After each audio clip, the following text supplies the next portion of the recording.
Welcome back to the Back 40 Firewood channel, and welcome to another rainy day in west central Wisconsin. It was only supposed to rain for an hour or two this morning, but it ended up raining off and on pretty much all day long.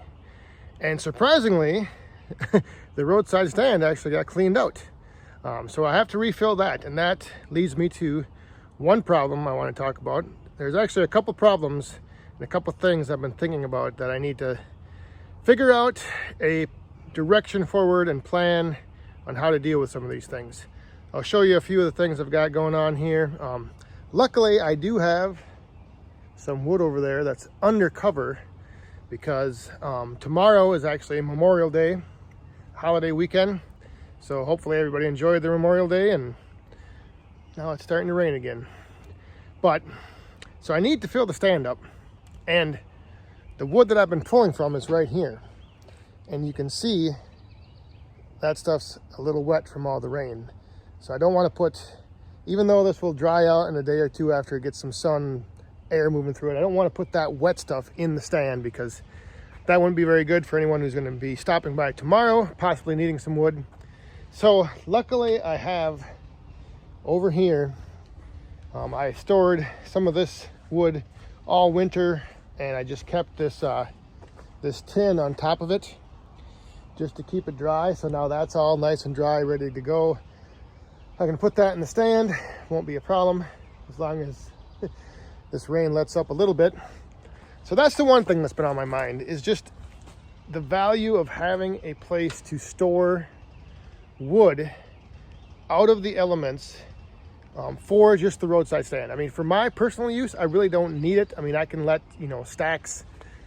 I got wood all over, like stuff way down there I don't have covered right now. So that stuff, I'm fine with letting it sit out in the rain because, generally it rains one day, the next day the sun comes out, dries it right off. But in a situation like this where I need to refill the stand, or I have somebody that wants some dry wood, I don't really have too many areas right now that are covered from the elements. I could leave the tarps on, but then you know what happens as soon as you start taking wood off of one end of the pile, the tarp starts to sag, or you just it ends up being a mess. So I've been thinking a lot about what I can do back here for sort of semi-permanent structures.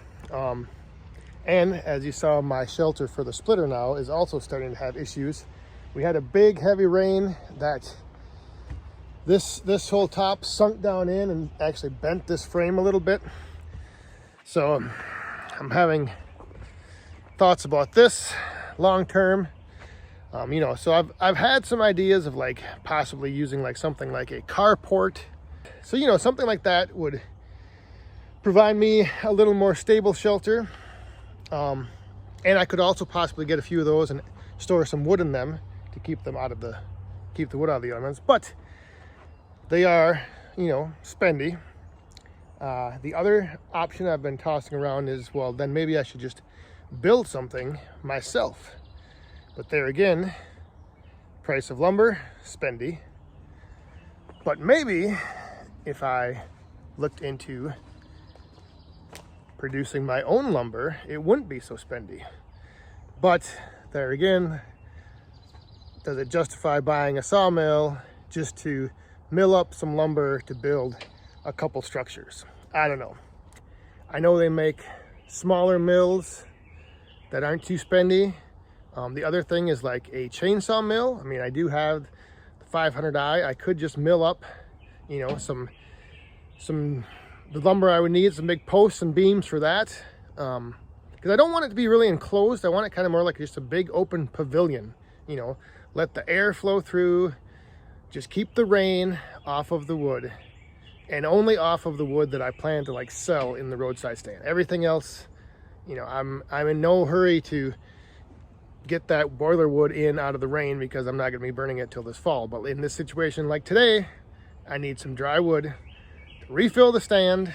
And if I wouldn't have this stack right here that is dry, I'd be having to use that stuff over there, which is wet, and it would dry out, but not if somebody comes tomorrow. So there you go. So right now I'm going to just load up my little carry-all wood bucket.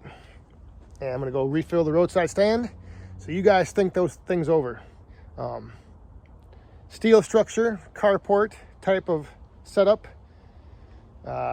building my own structure, or, you know, possibly, and by doing that, meaning getting a, setting myself up to either mill some lumber I need here with like either a small entry-level, small-scale sawmill, or possibly just like I said, a chainsaw mill. Just mill up some nice big posts and beams, put that up. I don't know. So think that over. Leave it down in the comments. I'll check back in here in a little bit as soon as I get this loaded and as soon as I get the roadside stand full. Oh, real quick, one other thing. That wood that I bucked up and brought back from my neighbors the other day, where I took the roadblock out of his trail, I'm going to be splitting that up on the Woodyard Wednesday live stream. So live action right here in the Woodyard. We're going to be splitting that up Wednesday, probably around 4:30 Central in the afternoon. And we may even be joined by the amazing Amanda on the live stream, helping me split up the stuff. I want to just see how quick I can go through all those rounds with somebody helping me load it from the conveyor. So watch for that on Woodyard Wednesday.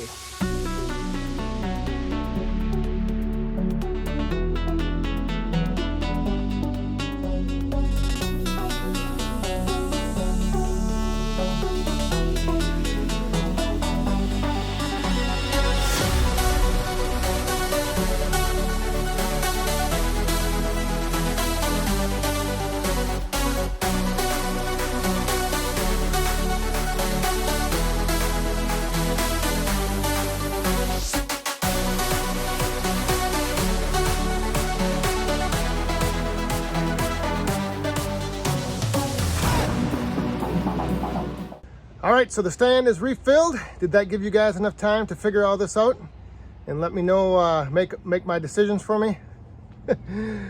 Yeah, I don't know. Like I said, it's just, oh, the one other thing I should mention is when I say that I need the wood to be dry, I don't mean in terms of seasoning. Like it's ready to burn. It's just that when wood is sitting out like this and it's been rained on all day, it's wet, you know, it looks wet, it's damp on the outside. So that's what I mean by having a place to store the wood and have access to dry wood right now. But yeah, I don't know. Like I said, there's options on the table. Like I said, you know, a steel structure, a carport type situation. I can still utilize this shelter possibly, and you know, put something like that up, or you know, like I said, entry level, smaller sawmills aren't that too terribly expensive. But there again, you know, you kind of get limited on what you can really do with them.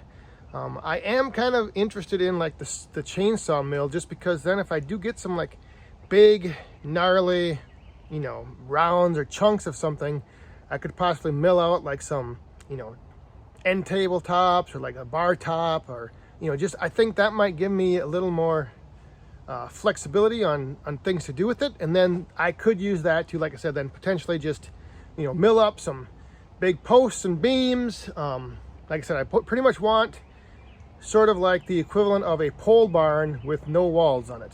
Maybe like one side, I don't know. But just something open, covered, that I can put a lot of wood in. One thing I did forget to mention is that I do actually have access to a sawmill. Like my uncle has a sawmill, and Rick, the urban logger, he has a sawmill as well. But the thing with that is that like my uncle is about an hour and 20 minutes away, and I'd have to haul the logs there. And then with Rick, I always feel kind of like, you know how it is when you're always asking to borrow something from someone, you kind of get that feeling like, well, if you are using it and it breaks, or, you know, you're using his blades and they're dulling and you have to replace the blades. And I just feel like I wouldn't like to put a burden on someone else by having to, you know, have them like possibly change their schedule around, or like if I wanted to mill up some lumber and they were busy and then they felt like, oh, okay, we'll just go use, I don't know, it just, you know how it is. It just gets to be complicated. I don't like to rely on someone else's stuff to do something that I want to do when I want to do it. So that's why, you know, my thought process is kind of like doing it yourself, having like, if I were to get a mill or anything, I want to be able to just do it myself right here.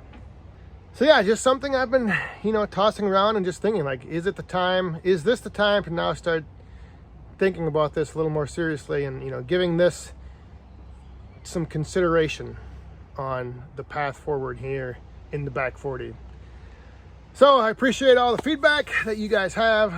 Like I said, if you hopefully just leave it down in the comments, kind of give me, what you might suggest doing, which direction. Maybe you've been in the same situation where, you put up a carport, or you built a structure, or you bought a sawmill, or you have a chainsaw mill. Let me know. I'm very interested to hear back. So yeah, just a lot of things on my mind. The wheels are turning. Oh. So thanks for watching. Hope you guys enjoyed. Stay safe, have fun, and be cool.